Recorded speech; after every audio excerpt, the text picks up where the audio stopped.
스포츠를 사랑하시는 전국의 시청자 여러분 안녕하십니까. 바른길 스포츠입니다. 오늘은 전국 각지의 경주마들의 경마 경기가 있는 날입니다. 2012년 1월부터 2021년 11월까지 전국 각지의 아파트 평균 매매를 경주마 레이스로 한번 펼쳐보도록 하겠습니다. 전방에는 전국 각 지역의 말들이 경기를 기다리고 있습니다. 레이스를 준비하는 이 떨리는 순간, 서울마 보입니다. 그리고 옆으로 경기, 세종, 부산마까지 같이 보입니다.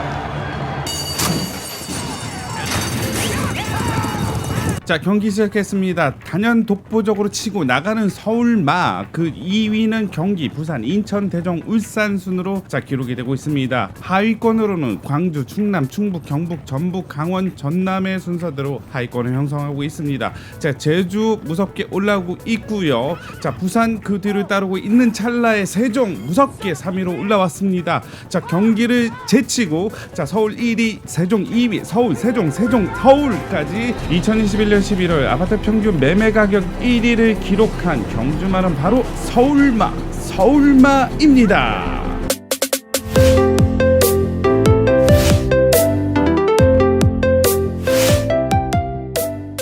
일단 첫 번째로 국토부 자료를 통해서 최근의 부동산 시장은 어떻게 되는지 한번 알아보도록 하겠습니다. 시장 동향, 매매 시장에 대해서는 일단 11월부터 12월 첫째 주까지 점차적으로 보합 또는 안정으로 전환 중이라고 내다봤습니다. 이 상승률은 이렇게 점차적으로 낮아지고 있다. 전국적으로도 그렇고요. 수도권, 그다음에 서울 지역을 보더라도 보합이나 안정으로 전환 중이다라는 걸 알 수 있습니다. 전세 시장 도 마찬가지로 가격에 큰 폭으로 상승은 하지 않고 미미하게 상승을 하고 있다는 걸 알 수 있죠.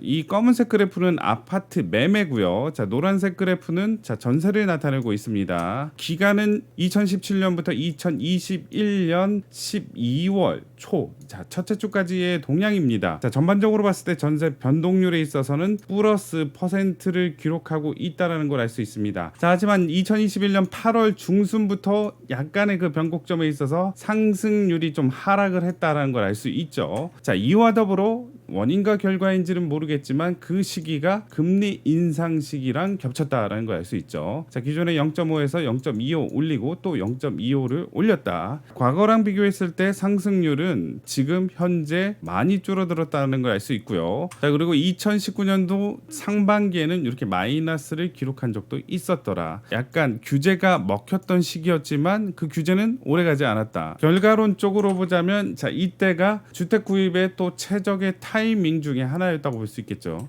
그리고 또 다른 자료에는 실거래가 하락 사례가 나오는데요. 매매 하락 사례 같은 경우에 있어서는 그다음에 층수 등등의 기타 여러 가지 요건 등에 의해서 가격 차이는 천차만별이다. 그래서 요거는 좀 더 추이를 지켜보도록 하겠습니다. 좀 더 디테일하게 한번 보도록 하겠습니다. 한국부동산원에서 12월 16일 날 발표한 자료가 있습니다. 2021년 12월 16일 날 발표를 했고요. 아파트 가격 동향을 살펴봤을 때 전국 수도권 지방 서울 해가지고 0.09% 전세 가격도 0.09% 일단 상승 기류는 맞습니다. 하지만 0%대 상승이죠. 전반적으로 약간 미미하게 상승을 했지만 세종과 대구의 경우에 있어서는 0.47%, 0.03% 하락을 했다. 상승 지역은 163개에서 157개 줄어들었고요. 보합은 늘어났고요. 하락 지역은 11개에서 14개 증가를 했다라는 데이터입니다. 이거는 변동률이고요. 저번 주 대비 세종과 대구는 마이너스 성장률을 기록했고요. 세종시 수급 동향을 볼 때 지수 100을 기준으로 해서 많이 떨어졌죠. 팔려는 사람이 더 많다는 걸 알 수 있죠. 나머지 서울과 경기 지역은 각각 0.07%, 0.11% 전주 대비 상승을 했다. 그렇다면 이 수도권 지역을 좀 더 국지적으로 보도록 할게요. 경기 지역은 전반적으로 상승을 했지만 동두천과 화성시는 하락으로 전환을 했다. 화성시는 동탄이 있죠. 동탄이라고 뉴스만 치더라도 동탄, 가격 하락 등등의 여러 가지 뉴스 기사를 볼 수 있는데요. 자, 서울 지역을 부동산 지인이라는 사이트에서 좀 더 보자면 일단은 서울특별시는 인구가 이제 1000만 이하로 떨어졌었죠. 950만 정도 되고요. 서울 지역 매매 평균 21년 10월까지밖에 데이터가 없긴 하지만 일단 9월 달에 피크를 찍고 10월 달에는 약간 시세는 좀 떨어졌다라는 걸 알 수 있고요. 일단 시장 강도면에서 매매나 전세는 좀 하락기에 접어들고 있다. 시장 강도를 보자면 매매면에 있어서 상대적으로 서초구, 중랑구, 도봉구, 강서구는 세다. 이에 반해서 강동구, 중구, 영등포구, 종로구, 서대문구 같은 경우는 상대적으로 시장 강도가 약하다라는 걸 알 수 있고요. 시세를 놓고 봤을 때는 강남구, 서초구, 그 뒤로 송파구, 용산구 순으로 시세가 세다. 자, 이에 반해서 상대적으로 금천 강북구, 중랑구, 도봉구는 상대적으로 시세가 좀 약하다라고 할 수 있습니다. 자, 결론적으로 전국의 부동산 시장은 저번 주 대비 아주 약간은 상승을 했다. 국지적으로 봤을 때는 세종시와 대구는 마이너스 성장률을 기록을 하고 있고요. 자, 수급 동향으로 봤을 때는 현재는 사려는 사람보다는 팔려는 사람이 좀 더 많아지는 시세다. 자, 최근의 시그널을 볼 때 부동산 시장은 하락의 국면으로 들어갈 것이냐 아니면 조정을 거쳐서 다시 상승할 것이냐 잘 모르겠습니다. 하지만 우리가 과거를 돌아보면 하락을 할 때 나타나는 시그널 세 가지가 있죠. 그거에 대해서 한번 알아보도록 하겠습니다. 자, 요거는 역대 정권별 부동산 정책과 아파트 가격 추이인데요. 전두환부터 박근혜 대통령까지를 나타냈습니다. 문재인 대통령 때는 어떻게 됐죠? 여기서 팍 올라가더라. 이 역대 정권별 시기에 하락은 크게 3번 있었습니다. 언제? 자, 노태우 대통령 때, 그리고 김영삼 대통령 말, 그다음에 김대중 대통령 초반 때, 그리고 이명박 대통령 때 점차적인 하락이 있었죠. 자, 이 세 군데 시기에는 왜 하락을 했을까요? 자, 일단 첫 번째로 노태우 대통령 때 91년도부터 하락을 시작을 해가지고 92년도, 93년도까지 하락을 했죠. 이때 무슨 일이 있었냐? 바로 1기 신도시가 공급이 됐었죠. 자, 그래서 89년도에 발표를 했고요. 1992년 말에 입주를 완료해서 29만 2천 가구의 대단히 주거타운이 탄생했다. 이 시기에 대략적으로 30만 세대를 공급을 해가지고 공급량을 늘리다 보니까 아파트 가격은 하락을 했더라라는 걸 알 수 있습니다. 자, 그렇다면 나머지 두 군데는 왜 하락을 했을까요? 98년도부터 99년도까지 무슨 일이 있었죠? 자, 우리는 기억을 하죠. IMF. 2008년도에는 뭐가 있었죠? 자, 그렇죠. 전 세계적인 금융 위기가 찾아왔다. 자, 그래서 역대 정권을 봤을 때 부동산 가격이 하락했던 적은 3번이 있었는데요. 첫 번째는 노태우 정권 때 3년 안, 이 단기간 안에 1기 신도시 공급량 30만 원을 확 늘려가지고 입주까지 완료했다. 그래서 부동산 가격은 하락했다고 할 수 있고요. 자, 그리고 나머지 두 개는 IMF, 전 세계적인 금융 위기. 자, 국내외적인 금융 위기가 있었을 때 부동산 가격은 하락 아니면 지속적으로 하락할 수 있었다는 점입니다.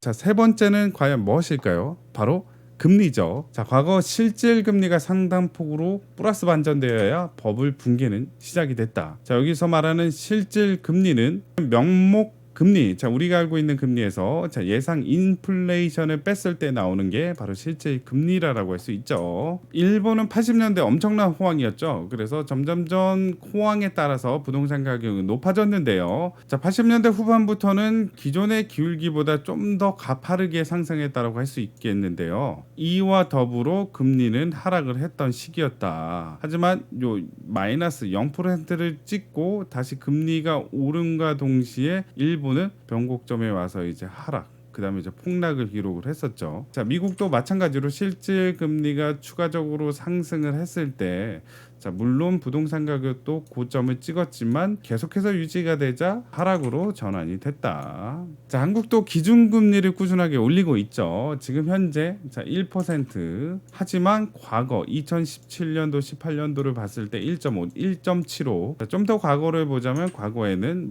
4%대의 기준금리를 나타냈다. 자, 그래서 지금 1%더라도 과거에 비해서는 금리가 낮다라고 할 수 있습니다. 기준금리는 내년에도 꾸준하게 올리겠다라고 이제 한국은행에서 발표를 했고요. 자, 인플레이션을 적용한 실질 금리가 내년에 엄청나게 오른다면 부동산 시장 가격에 영향이 있겠죠. 자, 그렇다면 부동산 가격은 단순하게 우리나라만 상승을 했느냐? 그건 또 아니에요. 팬데믹 이후 전 세계 집값이 폭등을 했다. 자, OECD 자료를 보더라도 집값이 30년 사이에 가장 높은 상승세를 보이는 것으로 나타냈다. 자, 여기서도 보시다시피 자, 급등한 거를 알 수 있습니다. 집값 폭등은 단순히 우리나라의 문제가 아니다라고 얘기할 수 있지만 그 상승률이 세다. 한국 56개국 중 3분기 실질 집값 상승률 1위. 자, 다 오르긴 했지만 우리나라는 유독 많이 올랐다라는 얘기죠. 자, 그렇다면 우리나라는 역대 최고로 많이 올랐을까요? 또 그것도 아니에요. 자, 요거는 1973년 3월 31일 조선일보 기사인데요. 단독주택은 작년보다 30%나 올라. 자, 집 가격이 너무나 많이 오르니까 매매보다는 전세가 더 인기가 있었더라라는 게 급격하게 오른 시기가 과거에도 있었고, 자, 현재에도 있었다라는 걸 알 수 있죠. 자, 그래서 내년에 집값이 오를지 떨어질지는 저도 잘 모르겠습니다. 전 예측보다는 대응이 더 중요하지 않을까 싶어요. 삼성전자 주식이 오를까요? 떨어질까요? 자, 과거의 기사를 한번 보도록 하겠습니다. 자, 2021년 8월 5일 기사입니다. 돌아온 외국인 이달 들어 삼성전자 1조 샀다. 전날 외국인이 기록한 순매수 금액은 3월 11일 이후 최대 규모다. 자, 21년 8월 5일까지 외국인이 엄청나게 많이 샀다. 1조 원어치나 샀다. 진짜 오른다는 얘기 아닌가요? 8월 5일 날 삼성전자 주가 차트고요. 82,100원을 기록하고 있는데 이때까지 외국인이 1조 원어치나 샀더라. 자, 그렇다면 외국인이 많이 샀으니까 이때 매수를 했어야죠. 자, 보더라도 반등의 기미가 보입니다. 자, 한번 볼까요? 쭉쭉쭉. 자, 반등하겠죠. 외국인이 많이 샀으니까. 자, 자, 쭉쭉쭉 다시 올라가다가 쭉쭉 떨어져서 어허라. 자, 이런 차트를 기록했네요. 자, 알고 봤더니 8월 5일 날 뉴스 기사는 자, 68,300원을 찍은 이날 하강의 곡선의 초입 지점이었다. 이때 뉴스 기사는 자, 외국인 1조 원어치 샀더라라는 뉴스 기사였죠. 자, 내가 삼성전자를 최고점 96,800원에 샀더라면 지금 현재 77,100원의 삼성전자 가격은 자, 너무나도 안타까운 가격이 되는 거고요. 내가 만약에 3만 원대 아니면 4만 원대 삼성전자를 샀더라면 자, 약간의 조정이 오더라도 아직은 괜찮다라고 생각을 하겠죠. 자, 또한 자, 어떤 사람은 똑같이 8월 5일 날 위메이드를 26,000원에 사서 최고 245,000원까지 가는 경험을 했었던 사람도 있을 겁니다. 자, 내년에 부동산 시장이 어떻게 바뀔지 모르겠지만 일단은 자, 급변하는 시장이 될 것 같습니다. 자, 우리가 살아남기 위해서는 어떠한 지역에 자, 어느 시기에 살지에 대해서 자, 궁극적으로 고려를 해본다면 자, 가격이라는 최고의 메리트를 느낄 수 있지 않을까 생각을 합니다.